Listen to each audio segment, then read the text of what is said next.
Avraham Avinu is the star of our Parsha. He's also the star of Parashat Lech Lecha and Parashat Vayera, which we will read next week. What is so unique about Avraham? The Torah in our Parsha brings the Kadosh Baruch Hu's answer to that question. Ki yeda'ativ למען אשר יצווה את בניו ואת ביתו אחריו, ושמרו דרך השם לעשות צדקה ומשפט. For I have known him, so that he, Avraham Avinu, will command his children and his household after him, and they will keep the way of the Kadosh Baruch Hu by doing charity and justice. Pay attention to the fact that Avraham Avinu, Kadosh Baruch Hu knows Avraham Avinu, and Rashi tells us what Chazal are telling us, known him is Leshon Chiba, meaning affection. The Kadosh Baruch Hu loves Avraham because he is a very successful educator. He didn't hesitate to command his children, but he did it in a way that they kept his way. And what is Avraham Avinu's way? La'asot tzedakah u'mishpat, doing charity and justice. Now, when we hear this term tzedakah u'mishpat, we right away hear the words of Yeshayahu in Parashat Chazon, the beginning of Sefer Yeshayahu, Tzion b'mishpat tipadeh v'shavea b'tzedakah.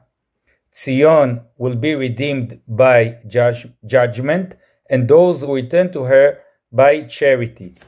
And I assume that many of us remember Rav Lichtenstein's explanation on the correlation between charity, tzedakah, and mishpat, justice.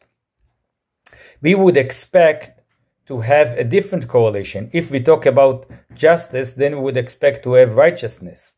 And if we talk about charity, we would expect to have grace.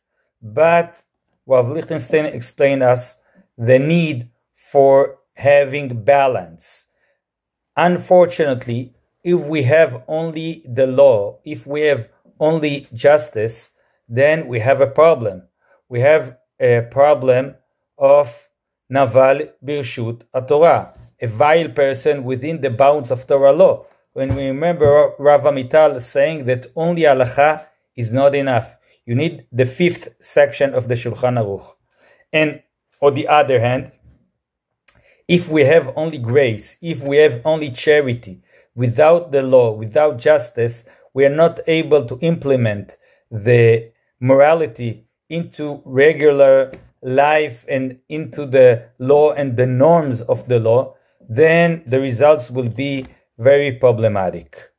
We should follow the Avraham Avinu's way. To follow his way is to be educators, and to be educators who are able to command in a way that people will follow and do tzedakah u'mishpat. Shabbat shalom.